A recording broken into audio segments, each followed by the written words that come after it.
সমাজ চালাইতে যাইয়া রাসূলের আদর্শ আছে, এই রাষ্ট্র চালাইতে যাইয়া রাসূলের আদর্শ আছে, সর্ব জায়গায় রাসূলের আদর্শ আছে।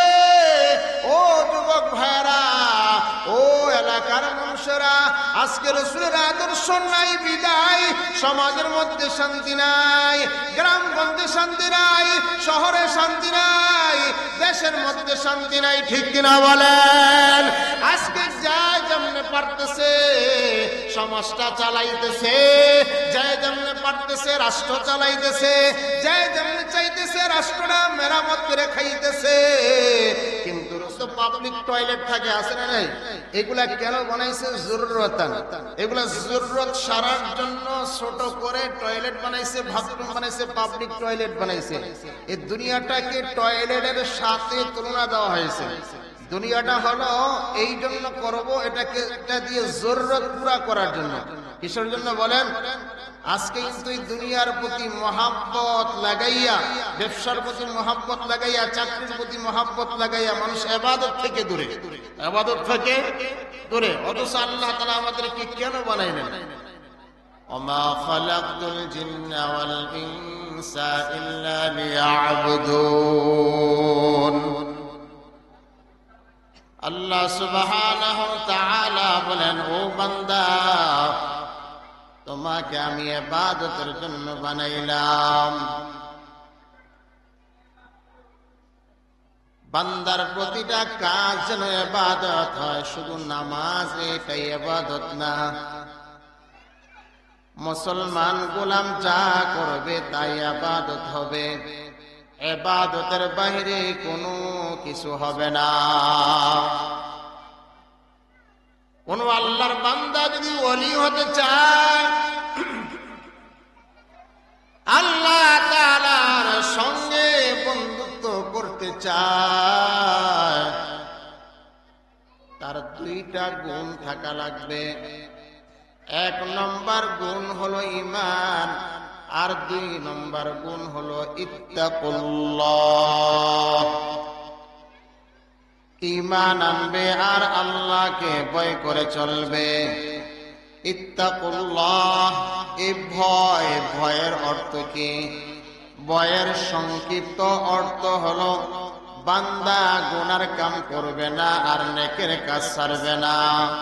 কোন বান্দা, কোন বান্দি যখন গুনাহের কাম করবে না আর নেকের কাজ ছাড়বে না, তখন দুনিয়ার সব কিছুই হবে বান্দার ইবাদত। ঠিক কিনা বলেন? ও যুবক, ও আল্লাহর গোলাম, কোনটা গুনার কোনটা নেক বর্তমান সময়ে ওয়াজ নসিহত করে বোঝানোর কোনো প্রয়োজন নাই। নামাজ পড়লে সওয়াব হয়, না পড়লে গুনাহ হয়, এই কথা সকলেই জানে। ঠিক কিনা বলেন? এই হারাম খাইলে গুনাহ হয়, এই কথা সকলেই জানে। হালাল খাইলে সওয়াব হয়, এই কথা সকলেই জানে। মিথ্যা কথা বললে গুনাহ হয়, এই কথা সকলেই জানে।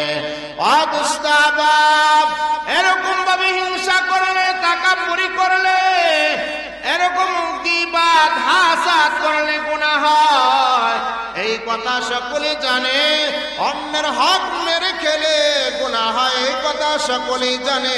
অন্যের টাকা আত্মসাৎ করে খাইলে গুনাহ হয়, এই কথা সকলেই জানে। অন্যের সম্পদ দখল করে খাইলে গুনাহ হয়, এই কথা সকলেই জানে। অন্যের ধন দৌলত গোপনে মাইরা খাইলে গুনাহ হয়, এই কথা সকলেই জানে। আমার বাবাজিরা সকলেই জানে, কিন্তু মানার ভর অভাব। মাইনা যখন বান্দা গুনার কাজগুলা ছেড়ে দিবে আর নেকের কাজগুলা ধরবে, অর্থাৎ বান্দা গুনার কাম করবে না, নেকের কাজ ছাড়বে না, তখন তার জিন্দেগিটাই হবে ইবাদতের জিন্দেগি। ঠিক কিনা বলেন? আল্লাহ সুবহানাহু ওয়া তাআলা বলেন, ওয়ামা করবানা, ইবাদতের বাহিরে যদি কোনো কিছু না করা হয়, অর্থাৎ আল্লাহ পাক যা করতে বলেছে তা করা আর যা নিষেধ করেছেন তা বর্জন করা, অর্থাৎ নেকের কাজ ছাড়বো না আর গুনার কাম ধরবো না। এটার নামই হলো ইত্তাকুল্লাহ, আল্লাহর ভয়। চোখের সামনে গুনাহ আসবে আর বান্দা খেয়াল করবে আমার মাওলা তাকায় আছে, আমি কিভাবে গুনাহ করি আমার মাওলা তো দেখে। দুনিয়ার কোন প্রশাসন, দুনিয়ার কোন লিডার, সমাজে কোন নেতা যদি আমাকে নাও দেখে, দুনিয়ার মানুষের যা দেখে না তা দেখে কে? আরো জোরে বলেন, তা দেখে কে? আর আওয়াজ দিয়া বলেন, তা দেখে কে? আমার মাওলা সব কিছু দেখেন, আমার মাওলা সব কিছু শুনেন, আমার মাওলা সব কিছু জানেন। আমার মাওলার জানার বাইরে কোনো কিছু নাই, ঠিক কিনা বলেন? ও আল্লাহর বান্দা যুবক, তুমি দুই বিল্ডিং এর চিপা গলিতে যাইয়া তুমি নেশা মদ পান করো। তুমি হয়তো মনে মনে ভাবতেছো আমার আব্বা দেখে না, আমার আম্মা দেখে না, সমাজের নেতা দেখে না, পুলিশ প্রশাসন দেখে না। ও বাবা, দুনিয়ার কেউ না দেখলো কিন্তু আমার মালিক আল্লাহ দেখেন, ঠিক কিনা বলেন? ও আমার ভাবাজিরা, কিতাবের মধ্যে একটা ঘটনা আসছে। আল্লাহর এক বান্দি গভীর রজনীতে রাস্তায় বের হয়েছে বাহিরের বাতাস খাওয়ার জন্য। ও আমার বাবা, আল্লাহর বান্দি ছিল পরদানশীল একজন মহিলা। দিনের বেলা বের হতো না, সমাজের কোন পুরুষ দেখতো না, খুবই খাস পর্দা করে চলতো। রাত্রে 12টা হয়ে গেল, গভীর রজনী, এমন সময় আল্লাহর বান্দি ঘর থেকে বের হয়ে গেল। আল্লাহর বান্দি হাঁটতে হাঁটতে ওই মহল্লার একটি বাংলা ঘরে যায় বসছে। এমন সময় একটা যুবক, দুষ্ট যুবক জানতে পারলো যে আমি যেই মেয়েটার জন্য পাগল, ওই মেয়েটাই বাংলা ঘরের মধ্যে এসে বসছে। এই যুবক জানতে পারিয়া তার পিছনে যাইতে যাইতে ওই বাংলা ঘরে যুবকে গেল। যাওয়ার পরে ওই রমণীকে, ওই যুবতী মেয়েটাকে ডাক দেয়, বলে আল্লাহর তুমি যত বলবা ততই মানবো, যা বলবা তাই শুনবো। ওই মেয়েটাকে মেয়েটা যুবকটাকে ডাক দেয়, বলো যুবক একটু মহল্লাতে ঘুরিয়ে আস, সকলে ঘুমায় আছে না, কেউ সজাগ আছে, একটু ঘুরে দেখে আস। ওই যুবকটা মহল্লার মধ্যে ঘুরতে গেল, প্রতিটা বাড়ি ঘুইরা ঘুইরা দেখতেছে কেউ আর সজাগ নাই, সময় ঘুমায়া গেছে। এবং এরপরে যুবক দৌড়াইয়া মহিলার কাছে, মেয়েটার কাছে আসলো। মেয়েটাকে এসে ডাক দেয়, বল আল্লাহর বান্দি শোনো, মহল্লার কেউ সজাগ নাই, সকলে ঘুমায়া গেছে, কেউ আর জাগ্রত নাই। মেয়েটা ডাক দেয়, বলো যুবক আমি তোমার কাছ থেকে জানতে চাই। কি জানতে চাও? আমি জানতে চাই মহল্লার সবাই ঘুমায় গেছে, ছোট বড় যুবক বৃদ্ধ সকলে ঘুমায় গেছে। ওরে যুবক, তুমি তোমার মহরের ফয়সালা পুরা করবা। আমি তোমার কাছ থেকে জানতে চাই তোমার মালিক আসেনি? আছে। আমার মালিক আসেনি? আছে। ও তোমার আমার মালিক কে? তোমার আমার মালিক হলো আমার আল্লাহ। আমি তোমার কাছ থেকে জানতে চাই সেই মালিক কি ঘুমাইছে নাকি? তখন যুবকটার দিলের মধ্যে একটু ভয় ঢুকে গেল। না না, রব মালিক আল্লাহ তো কখনো ঘুমায় না। লা তাখুযুহু সিনাতুন ওয়ালা নাওম। রব তো এমন এক রব, মালিক তো এমন এক মালিক, না ঘুম না তন্দ্রা, ঘুমও আসে না তন্দ্রাও আসে না। তখন যুবকের দিলের মধ্যে ভয় ঢুকিয়া গেল। তখন মেয়েটা ডাক দেয়, বলো যুবক তুমি তোমার মনের খায়সাত পুরা করবা। সমাজের কেউ যদি নাও দেখে, সেই মালিক দেখে কিনা? তখন ওই যুবকের দিলের মধ্যে বই ঢুকিয়া যাওয়ার পরে তখন যুবক ডাক দেয়, বলে হ্যাঁ হ্যাঁ, দুনিয়ার কেউ না দেখলেও আমার মালিক আল্লাহ দেখে। জোরে বলে সুবহানাল্লাহ। জিকির করে লা ইলাহা ইল্লাল্লাহ, লা ইলাহা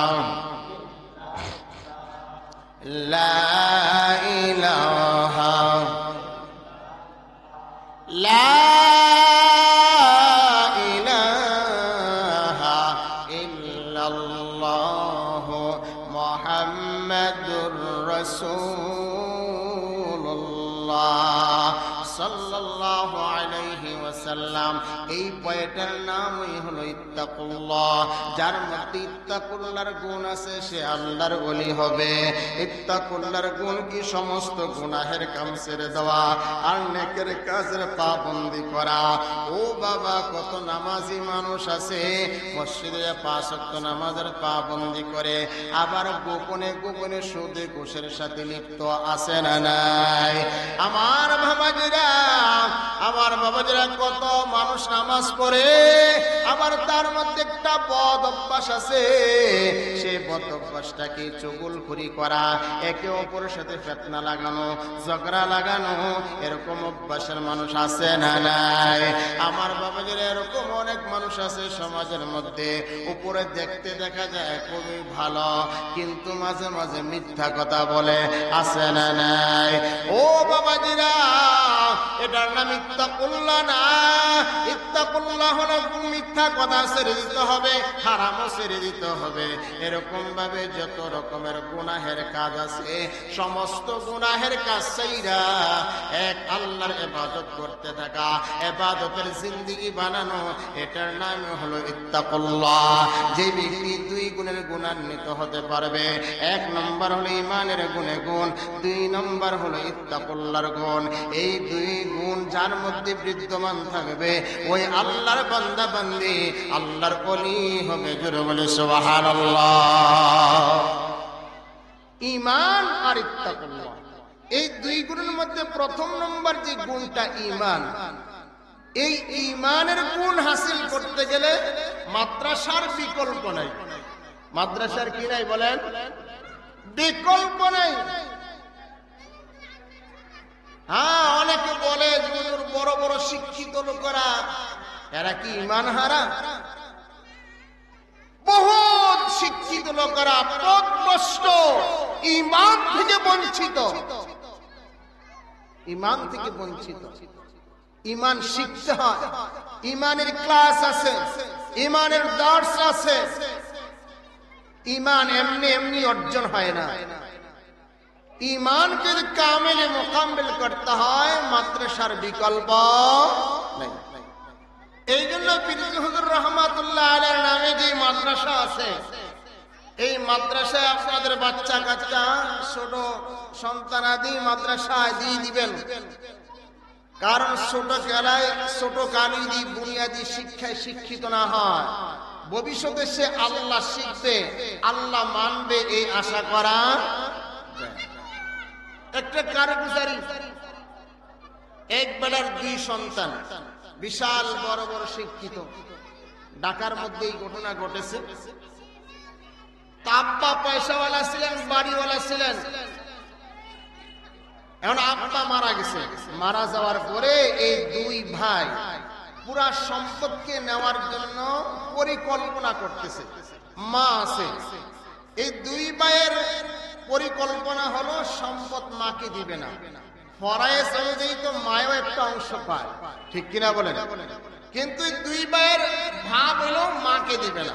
এখন 2 ভাই মিলা আম্মার কাছে গেছে, যায় আম্মা, আব্বা তো চলেই গেছে, তা আপনি তো বৃদ্ধ হয়ে গেছে, বয়স হয়ে গেছে, আপনিও কখন চলে যান বলা যায় না। একটা কাজ করেন, আপনার নামে যে সম্পদ, অর্থাৎ এই টোটাল যে সম্পদ আছে, এই সম্পদ আপনার নামে রেখে আর কি করবেন, এই সম্পদগুলা রেখে লিখে আমাদেরকে দিয়ে দেন। এখন আম্মায় ও সন্তানদের ভাব ভক্তি দেখা বুঝতে পারছে ছেলেদের ভাব ভক্তি তত বেশি ভালো না। সম্পদগুলো লেখে দিয়ে আমার কাছ থেকে নিতে পারে, নেওয়ার পরে আমার সবার বৃদ্ধাশ্রমে নিয়ে দিয়ে আসবে, আর খেদমত করবে না, সেবাও করবে না, খবরও নেবে না। এখন মা বলতেছে না, আমি তোমাদেরকে সম্পদ দেব না। এই দুষ্ট ছেলেরা কিন্তু একজনে অ্যাডভোকেট, আরেকজনে বড় পিএইচডি করছে, 2 জনেই বড় লেভেলের শিক্ষিত। এরা আবার কৌশল করছে, সম্পদ যে কোনো উপায় নিতে হবে। এই দুই ভাই মিলা কাজী অফিসে গেছে। কাজী অফিসে যাইয়া কাজী সাহেবকে দিয়া বাবা থাকা অবস্থায় সেই কালের সেই সময়ের তারিখ দিয়া একটা তালাকনামা বানাইছে। কি নামা বানাইছে? তালাকনামা। এই তালাকনামা বানাইয়া তালাকনামা নিয়া দুই ভাই আম্মার কাছে আসছে। এরাও জানে যদি বাবা মাকে তালাক দিয়ে থাকে, তালাককৃত স্ত্রী স্বামীর সম্পদ পায় না, এটা শরীয়তের অনুসারে। এখন এরা তালাকনামা বানাইছে। তালাকনামা এই না মার কাছে গেছে। মার কাছে যায়, আম্মা এই যে দেখেন, আপনি তো জানেন না আব্বাই তো একটা কাজ করে গেছে। কি কাজ করছে? আব্বাই থাকতে কোর্টে যাইয়া আপনাকে তালাক দিয়ে গেছে। কি দিয়ে গেছে? তালাক দিয়ে গেছে। তখন আম্মা কয়, কিরে তোর আব্বাকে নিয়ে এত বছর ঘর সংসার করলাম, এত বছর ঘর সংসার করলাম, আমি জানলাম না, আর তোরা জানলি তোর আব্বা আমাকে তালাক দিছে, এটা আবার কেমন করে হয়? কয় না আপনি জানেন না, এটা আমরা জানি। এই যে তালাকনামার কাগজ সব আপনার সামনে দিল।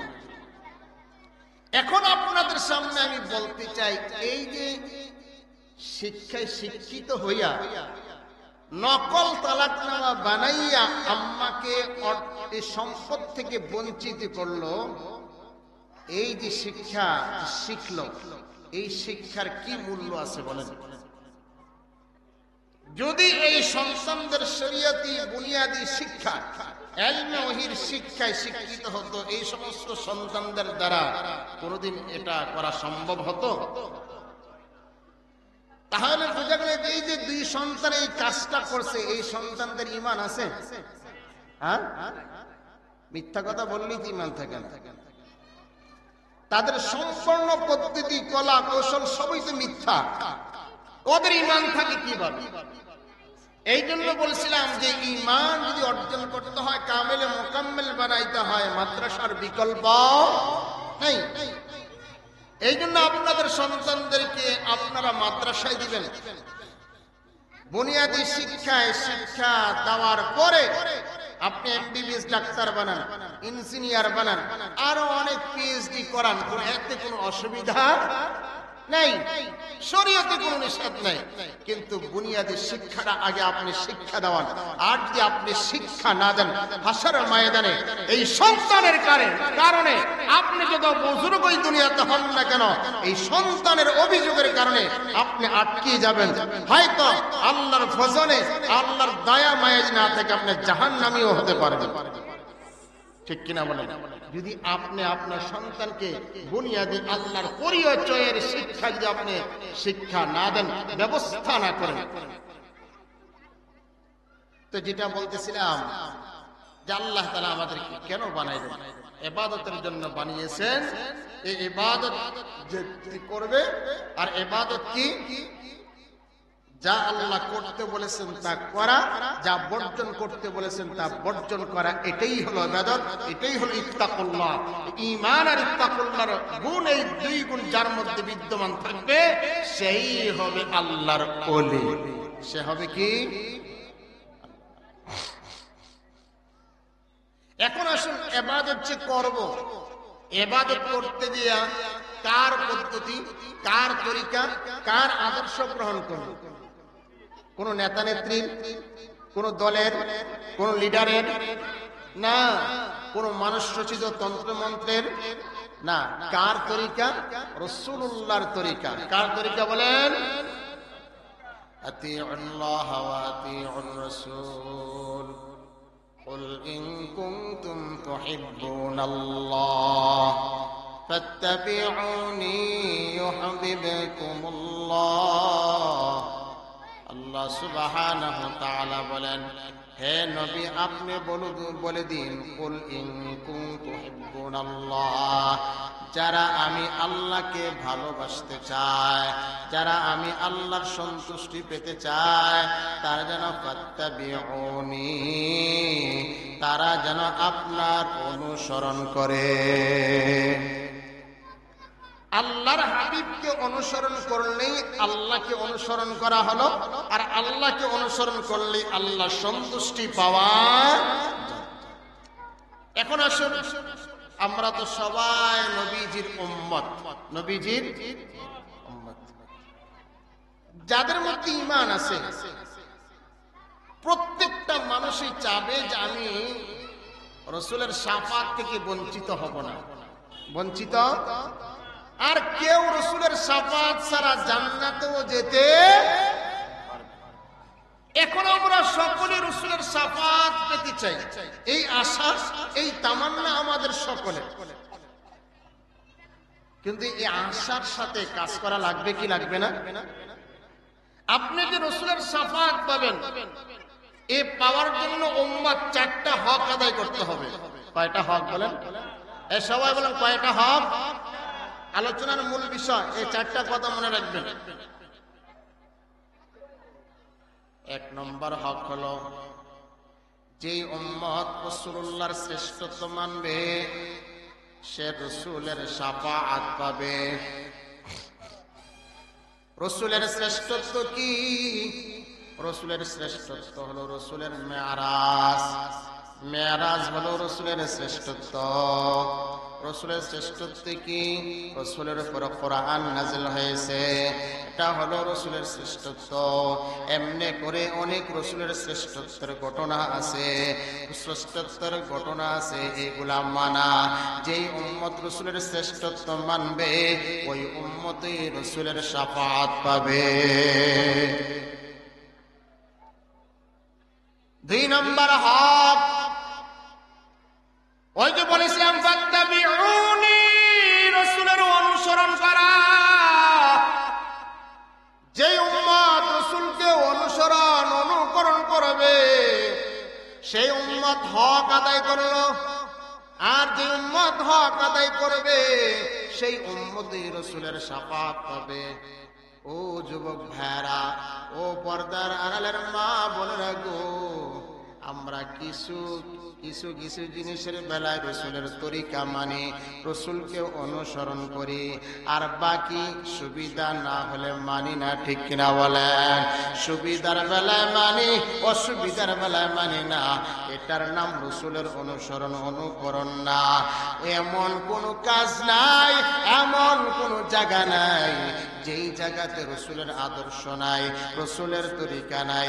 মসজিদে ঢোকার সময় রাসূলের আদর্শ আছে, মসজিদের ভিতরে ঢোকার সময়, ভিতরে যাওয়ার পর রাসূলের তরিকা আছে, মসজিদ থেকে বের হওয়ার সময় রাসূলের আদর্শ আছে, মসজিদ থেকে বের হওয়ার পরে রাস্তা দিয়ে হাঁটার সময় রাসূলের আদর্শ আছে, মানুষের সাথে যখন দেখা হবে সেখানে রাসূলের আদর্শ আছে। হাইটা যে দোকানে বসছেন ওই দোকানের মধ্যে রাসূলের আদর্শ আছে। মানুষের সাথে ব্যবসার আদান প্রদান লেনদেন করবেন সেখানে রাসূলের আদর্শ আছে। ফ্যামিলি চালাইতে যাইয়া রাসূলের আদর্শ আছে, সমাজ চালাইতে যাইয়া রাসূলের আদর্শ আছে, এই রাষ্ট্র চালাইতে যাইয়া রাসূলের আদর্শ আছে, সর্ব জায়গায় রাসূলের আদর্শ আছে। ও যুবক ভাইরা, ও এলাকার মানুষেরা, আজকে রাসূলের আদর্শ নাই বিদায় সমাজের মধ্যে শান্তি নাই, গ্রামগঞ্জে শান্তি নাই, শহরে শান্তি নাই, দেশের মধ্যে শান্তি নাই। ঠিক কিনা বলেন?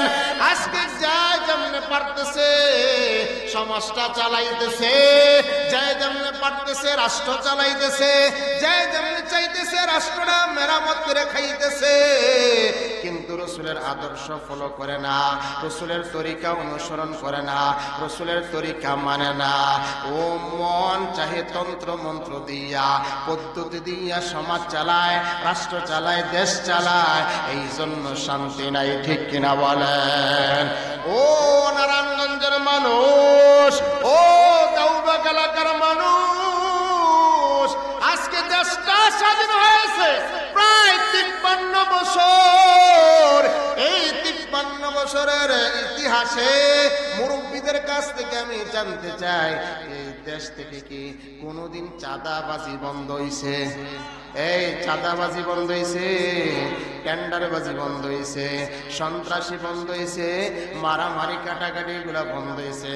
না না, এগুলা কোনো কিছু বন্ধ হয় নাই, বরং আরো দিনের দিন বৃদ্ধি পাইতেছে। ঠিক কিনা বলেন? এই সরকার বলেন আর ওই সরকার বলেন আর সামনে যতই সরকার আসুক না কেন, যদি রাসূলুল্লাহর তন্ত্র মন্ত্র দিয়া যদি রাষ্ট্র পরিচালনা করা না হয়, রাসূলের আদর্শ দিয়ে যদি রাষ্ট্র পরিচালনা করা না হয়, কোরআনের তন্ত্র দিয়ে যদি ইসলামের তন্ত্র দিয়ে রাষ্ট্র পরিচালনা করা না হয়, আল্লাহর কসম করে বলি এই দেশে আর কোনোদিন সন্ত্রাসী, রাহাজানি, কারাকারি, মারামারি, টেন্ডারবাজি, চাঁদাবাজি এগুলা বন্ধ হবে না। ঠিক কিনা বলে? এইগুলো চলতেই থাকবে। এই জন্য আমি আপনাদেরকে অনুরোধ করব, ও বাবাজিরা, আমরা রাসূলের উম্মত, রাসূলের শাফাত যদি পেতে হয় তাহলে আমরা উম্মত হিসেবে হক আদায় করা লাগবে। 1 নম্বর হক গেল রাসূলের শ্রেষ্ঠত্ব মানা। 2 নম্বর হক হলো বাবা রাসূলকে অনুসরণ করা, অর্থাৎ কাপড় পরতে গিয়ে রাসূলের অনুসরণ, খাইতে গিয়ে রাসূলের অনুসরণ, সর্ব জায়গায় রাসূলের অনুসরণ। রাসূলের আদর্শে যেইভাবে আছে আমি সেইভাবে আছি, রাসূলের আদর্শে নাই আমি সেটাতে নাই। ঠিক কিনা বলে? এটাই হলো উম্মতের হক। এই হক যে ব্যক্তি আদায় করবে সেই রাসূলের শাফাত পাইয়া জান্নাতের মেহমান হবে। জোরে বলি সুবহানাল্লাহ। এই রাসূলের হক আদায় করতে যাইয়া রাসূলকে অনুসরণ করা, রাসূলের অনুসরণ করা মানে উপরের সম্পদ আত্মসাৎ করা, এই অপর সম্পদ মাইরা খাওয়া, অপরের উপর জুলুম করা, অপরকে গালি দেওয়া, না না। রাসূলের আদর্শ অত্যন্ত সুন্দর আদর্শ। রাসূলের আদর্শের মধ্যে শান্তি, রাসূলের আদর্শের মধ্যে কামিয়াবি, রাসূলের আদর্শের মধ্যে সৌন্দর্য, রাসূলের আদর্শের মধ্যে ভালো, রাসূলের আদর্শের মধ্যে আল্লাহর সন্তুষ্টি, রাসূলের আদর্শের মধ্যে জান্নাত। ঠিক কিনা বলেন? এই হলো 2 নম্বর হক, রাসূলকে অনুসরণ করা। আজকে আমাদের বাংলাদেশে যত মানুষ আছে সকলেই বলে হ্যাঁ রাসূলকে মানি, রাসূলকে মানি, কিন্তু দেখা যায় ভালো ভালো বড় বড় কাজের ক্ষেত্রে যাইয়া কুফুরিকে মানে। ঠিক কিনা বলে? কুফুরির অনুসরণ করতেছে। এই কুফুরির অনুসরণ কইরা কখনো রাসূলের শাফাত পাওয়া যাবে না, আর জান্নাতের মেহমান হওয়া যাবে না।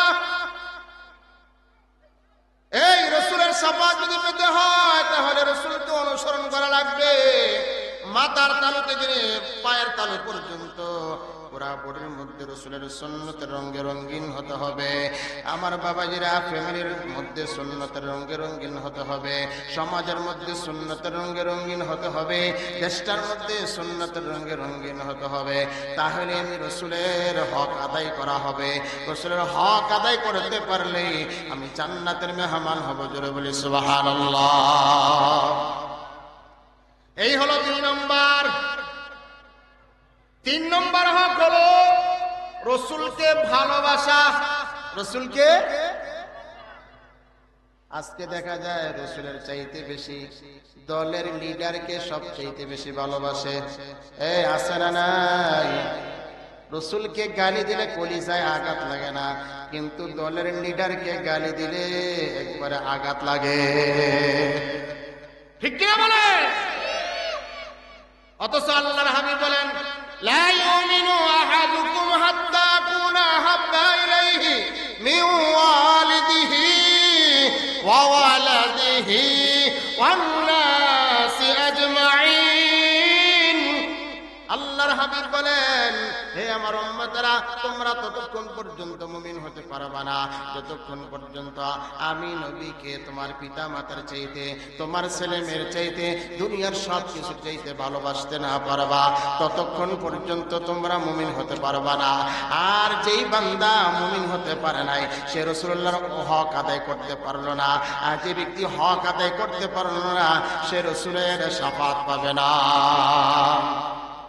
রাসূলকে দুনিয়ার সব কিছুর চাইতে ভালোবাসা, নিজের ছেলের চাইতে বেশি ভালোবাসা, নিজের মেয়ের চাইতে বেশি ভালোবাসা, এই আম্মার চাইতে বেশি ভালোবাসা, আব্বার চাইতে বেশি ভালোবাসা, দুনিয়ার সব কিছুর চাইতে বেশি ভালোবাসা, দলের চাইতে বেশি ভালোবাসা, লিডারের চাইতে বেশি ভালোবাসা, বসের চাইতে বেশি ভালোবাসা, চাকরির চাইতে বেশি ভালোবাসা, নবীকে ভালোবাসা।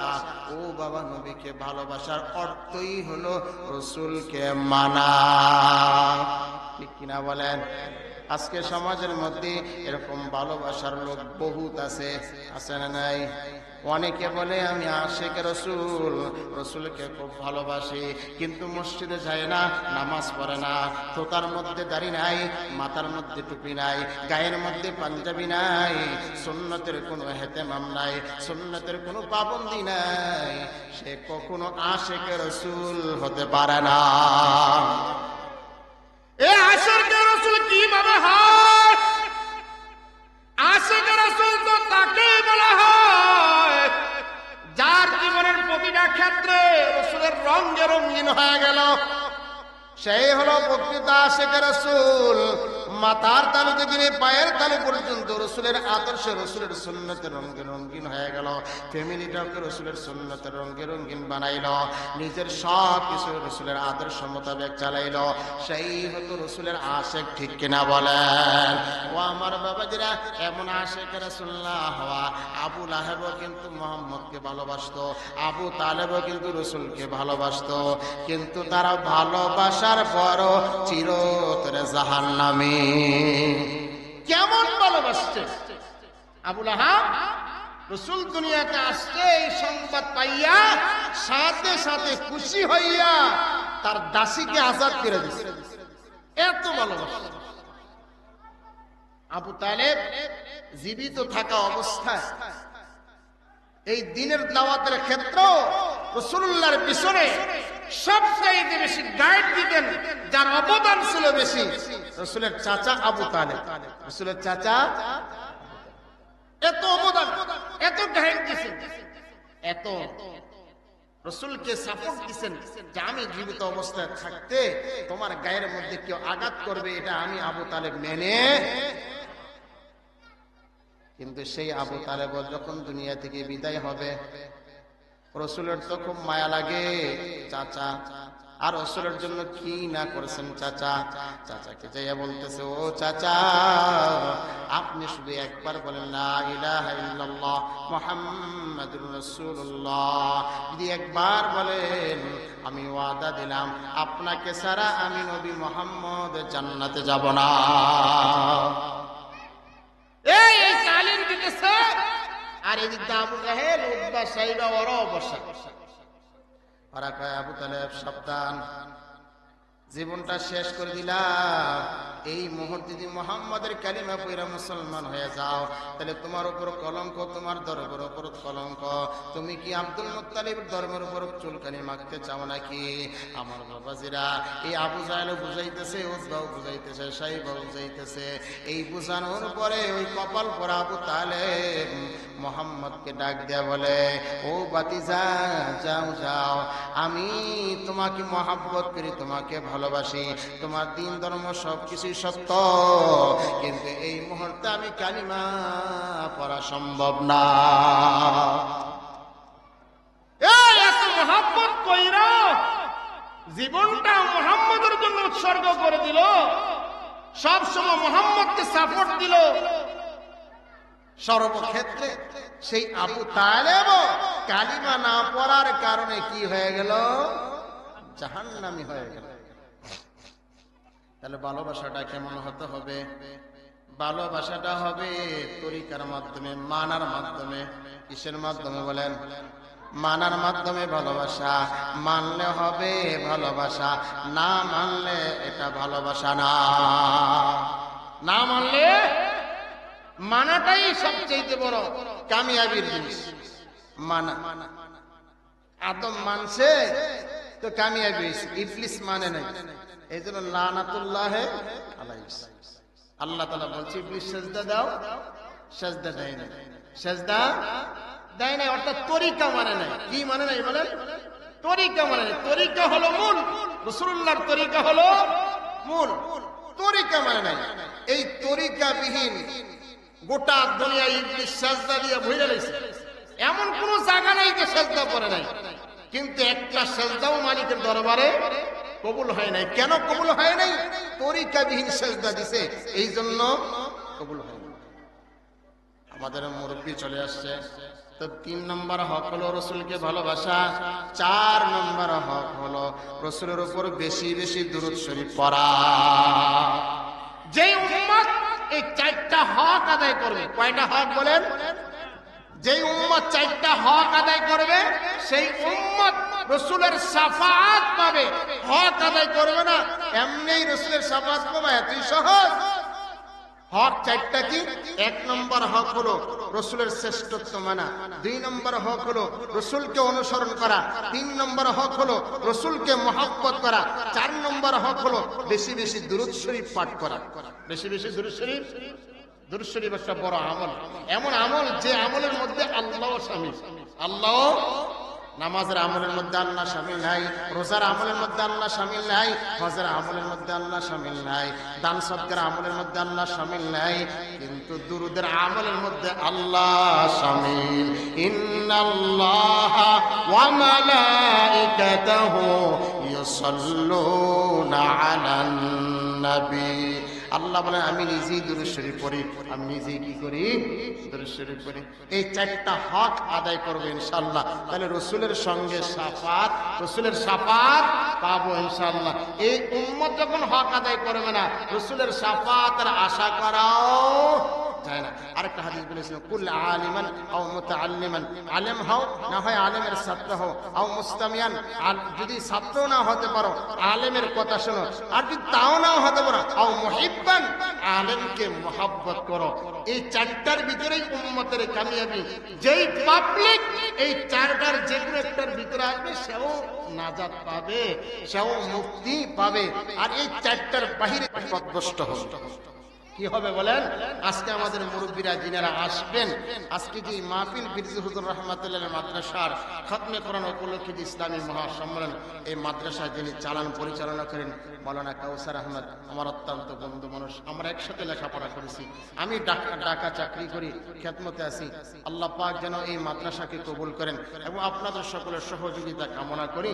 আপনারা সবসময় মাদ্রাসার জন্য দোয়া করবেন এবং বাচ্চা কাচ্চা দিয়েও সহযোগিতা করবেন। সব সময় ভালো কাজের দিকে আগায় যাবেন, এটাই হবে উম্মতের কাজ, ঠিক কিনা বলেন? কল্যাণের কাজ করা, কল্যাণের দোয়া করা। আল্লাহ তাআলা আমাদেরকে তৌফিক দান করেন, সকলে বলে আমিন। আর আমাদের মুরব্বী এখন কেরাত করবেন। পৃথিবীর মধ্যে সবচেয়ে আসমানি কিতাবের মধ্যে সবচেয়ে শ্রেষ্ঠ কিতাব হলো কালামুল্লাহ, আল্লাহ তাআলার কালাম, যেটাকে বলা হয় আল্লাহর কথা। আল্লাহর কথা, বাকি যত কিতাব আসছে ওইগুলাকে বলা হয় কিতাবুল্লাহ, আল্লাহর কিতাব। আর কোরআন শরীফকে বলা হয় আল্লাহর কালাম, অর্থাৎ স্বয়ং আল্লাহর কথা। আল্লাহর কথা আমাদের মুরব্বী এখানে বৈশা আপনাদেরকে শোনাবেন, তাহলে পরিবেশটা সেরকম হওয়া লাগবে না, যাতে কালামের সাথে কোনো রকমের বেয়াদবি না হয়, কোনো অসৌন্দর্য না দেখায়। এই জন্য আপনারা এখন ছাত্র, আপনারা কি এখন ছাত্র, আর উলামায়ে কেরাম যিনিরা বয়ান করবেন, কথা বলেন, ওনারা হলেন উস্তাদ। উস্তাদের কথা ছাত্রের জন্য মানা, এটা বড় আদব, ঠিক কিনা বলেন? যে আদব, যার মধ্যে আদব আছে সেই কামিয়াবি, আর যে বেয়াদব সে গুমরা, সে পথভ্রষ্ট, সে হালাক হয়ে যাবে। এই জন্য আপনাদেরকে অনুরোধ করবে, এই যে সামনের জায়গা অনেক ফাঁকা আছে, আপনারা পিছন থেকে একটু কষ্ট করে সামনের এই ফ্লোরটা পুরা করেন, এরপর ওইটা ইনশাল্লাহ ভরবে। পিছনে যারা আছেন সামনে চলে আসেন, এটা সুন্দর করে ভরেন, পরিবেশটা সুন্দর করেন, কালামুল্লাহর সঙ্গে যাতে পরিবেশটা সুন্দর হয়ে যায়। আসেন ভাই, হরকতে বরকত, আল্লাহ তাআলা বরকত দিবেন, বরকতের আশায় সামনে চলে আসেন, সামনে আসেন। এই যে পিছনের ভাইয়েরা একটু সামনে আসেন, সামনের জায়গাগুলো ফাঁকা রাখবেন, 1 ইঞ্চি জায়গা যেন ফাঁকা না থাকে। ফাঁকা রাখা ভালো না, এটা আদবের খেলাফ, মজলিসের অসৌন্দর্য। ভাই আর সামনে আসেন, এই যে আর একটু সামনে আসেন, একবারে পিছনে যারা আসেন সামনে চলে আসেন। আল্লাহ তাআলা বরকত দান করবেন। আমার জন্য দোয়া করবেন। আমি আপনাদের কাছ থেকে বিদায় নিচ্ছি। আর যা আলোচনা করছি, রাসূলের শাফাআত পেতে হলে 4টা হক, কমপক্ষে এই হক আদায় করার চেষ্টা করব। আল্লাহ সুবহানাহু ওয়া তাআলা আমাদেরকে তৌফিক দান করেন। সকলে বলে আমিন। আসসালামু আলাইকুম ওয়া রাহমাতুল্লাহ।